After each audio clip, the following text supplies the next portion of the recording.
पाक तुर्क दोस्ती का नया बाब। इस्तांबुल शिपयार्ड में तीसरे PNS खैबर की लॉन्चिंग तकरीब। शहबाज शरीफ और रजब तैयब एर्दोगान की शिरकत।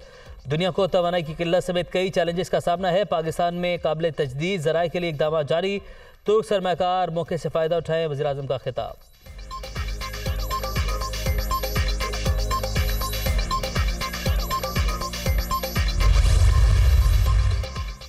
शरह सूद में 1% इजाफा। स्टेट बैंक ने नई मॉनिटरी पॉलिसी का ऐलान कर दिया। मरकजी बैंक के इक़दाम के बाद मजमूई शरह सूद 16% तक पहुंच गई।